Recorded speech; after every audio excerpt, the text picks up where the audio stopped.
Hey there, my name's Andy and welcome to The Flipping Husband. Now this week we're working on a piece of furniture that was actually made in Vermont. This is a solid maple 3-drawer dresser. And this guy is pretty beat up. And this is going to be the first flip that I've ever done that the piece was actually on fire. Those black marks are actually burn marks, and some of them, they're pretty deep. It's hard saying what torture this guy went through in his previous life, but we're definitely going to do our best to bring him back to a good, healthy looking dresser. But as always, we start all of our projects with a bath. Now I do use trisodium phosphate. I mix it with water and put it in that sprayer, and it really does a good job cleaning these pieces up.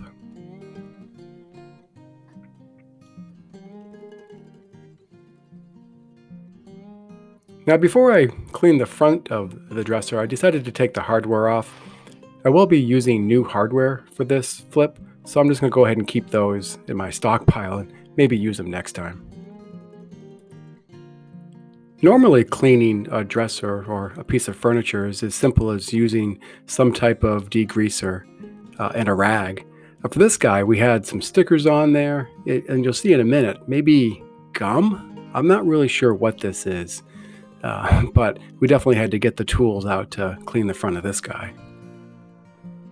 Now, if you think you might know what this is, by all means, drop a comment and we'll see if we can't figure this out together. I take each drawer out one at a time, and I'll clean the inside and then wipe down the outside to make sure we got it good and clean. And of course, let's not forget to clean the inside of the dresser. There's nothing worse than trying to sell a piece of furniture and finding all kinds of crazy stuff when they pull the drawer out. Well, now that we got the piece clean, I stood back and took a look at that bottom apron.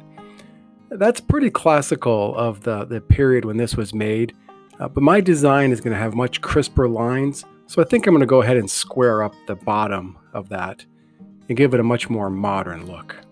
So I did use my circular saw to make most of the cuts, but being careful not to cut too far and stopping before I go past where I want to go. And then after I use the circular saw, I do come back in with a handsaw and finish those cuts. And that gives me a nice crisp corner. Now the rest of the apron had a round over, probably done by a router when the piece was made. So I used some 80 grit and my random orbital sander and just eased that edge, just to blend it in a little bit and take off that sharpness. That apron extended about 1/4 inch on either side of the dresser, and my vision for this was a much cleaner, squarer, if that's a word, look. So I took the opportunity to trim that off with the saw, and as you guys saw there, I did nick the side of the dresser just a little bit. So I added some putty, and while that putty dries, I went ahead and did this scuff coat on the face of the dresser, getting it ready for paint.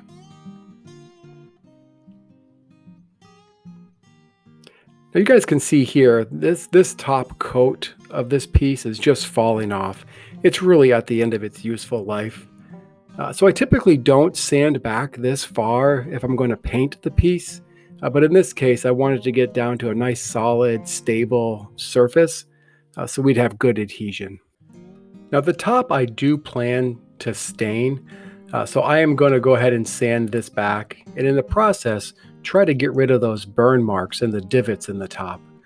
And I do apologize. I think the battery in my camera turned off while I was filming this, but I spent a good deal of time gently feathering out those divots where it was burned. And in the end, I was able to get them all out with just a little bit of divots if you run your hand across the top. But overall, it did come out pretty well. Since I am using new hardware for this dresser, I did take the opportunity while I had the sander out to buff back the putty that I had used to fill those holes. If you guys have seen any of my other videos, and I highly recommend that you do, you'll know that I am working in rural Vermont, and it is February, which means it's very cold outside. So what I typically do is all of the cutting, the sawing, and the sanding on a piece, I'll do out in the garage. And then when it comes time for the paint, I bring it inside. So I'm very happy to be inside able to work on this piece in the comfort of a warm interior. It's a great chance to get this first coat of primer on. Now, I know everyone has an opinion about whether or not you should put primer on a piece. And for me, it all comes down to comfort. And I know I'm going to sell this piece, and I know that I want to have the best finish that I can. So if it takes me 15, maybe 20 minutes to put a primer on, I think that's a good investment of my time to give me a good peace of mind that I'm going to be delivering the best piece that I can. Not to say that you have to have one, so I understand that, and I'm sure a lot of people will chime in and tell me that a primer is not necessary, but I choose to most of the time.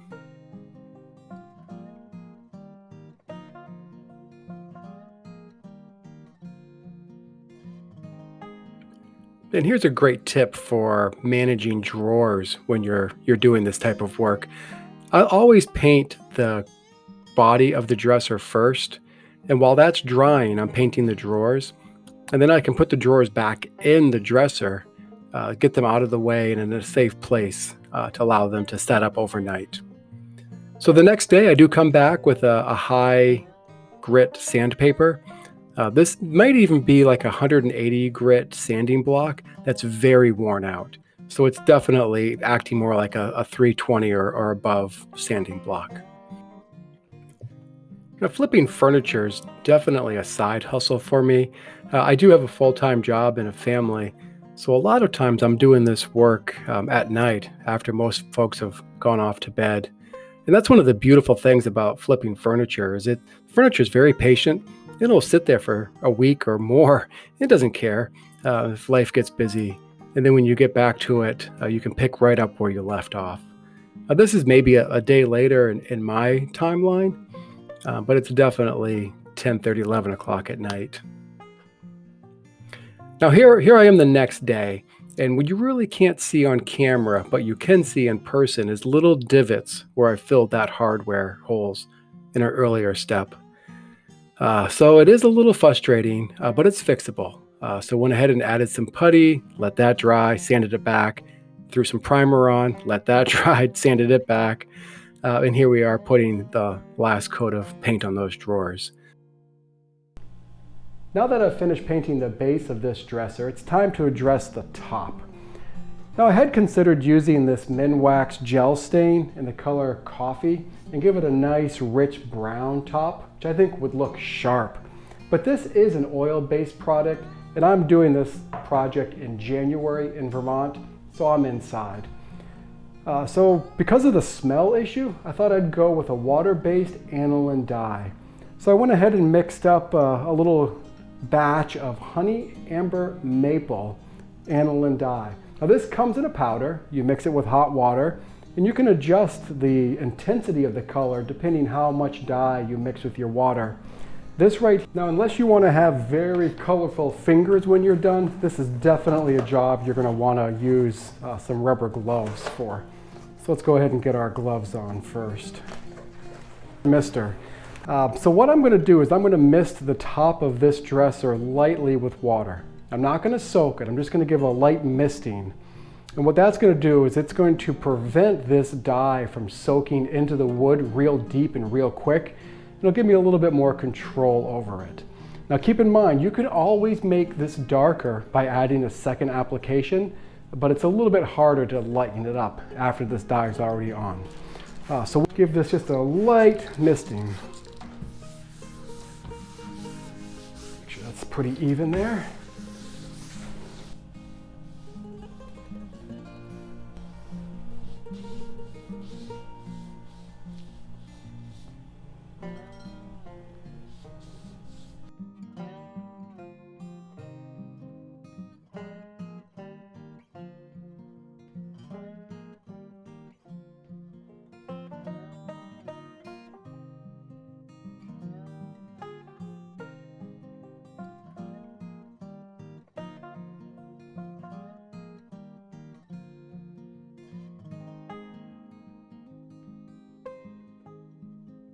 Okay, I've got this section pretty well done up here, so I'm going to go ahead and grab my paper towel and wipe off that excess water and see what this looks like.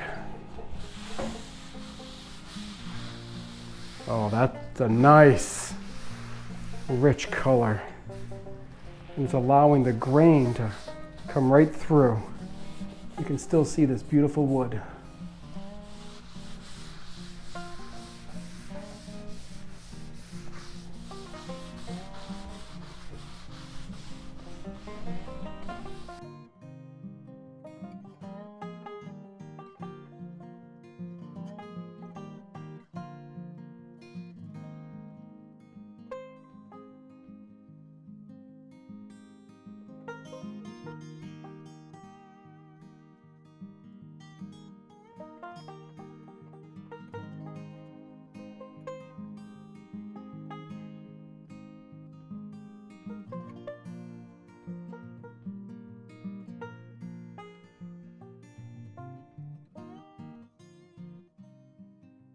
Here we are just after the first coat has been applied. Now this is still wet, and when this dries, it's gonna lighten up a little bit. So I'm gonna wait and see if a second coat is needed, but I'm gonna give this a few hours to dry. We're about a day and a half after I applied that aniline dye to the top. The piece is completely dry, and I did take some sandpaper and bring down any of the raised fibers. Since it is a water-based dye, it did raise some of the wood fibers. And now going over it with a water-based polyurethane, that's a polyacrylic. Now a tip for this here, if you're using a dye, definitely pour your polyacrylic into a small container, because you'll notice that you are going to be picking up some of that residual dye in your brush, and you don't want to taint a big quart or a pint of top coat. Now, I shared with you guys that I do a lot of this work in the evening after work, and this was a mind bender. Now, I do have this Craig jig, but it doesn't accept the width of the hardware that I'm using. So I had to do quite a bit of figuring out and deciphering in my head to make sure that when I drilled the new hardware holes, everything was going to line up. And this top drawer has 2 poles on it, so I wanted to make sure that they're centered within each side of that drawer. And it was a bit of a mind game, but I think you guys will see here in a few minutes, it came out really, really well. Now, if there's any kind of markings or tags on a piece, I work really hard to always leave them in place. And for this guy here in the top drawer, there's this great little metal tag from the Sweet Cummings Company, Richford, Vermont. And on the back, there's a stamp from the International Upholsterers Union of North America. So definitely left those in place. Before we get to the final reveal, it's always fun to take a few moments and look back to see where we started. Now this guy, if you recall, had a lot of burn marks on the top. Really had a rough life up until I got it. So I did spend quite a few hours with the sander to feather those out and reclaim the top of this dresser. But I think you guys will see in just a few seconds, it was definitely worth the effort.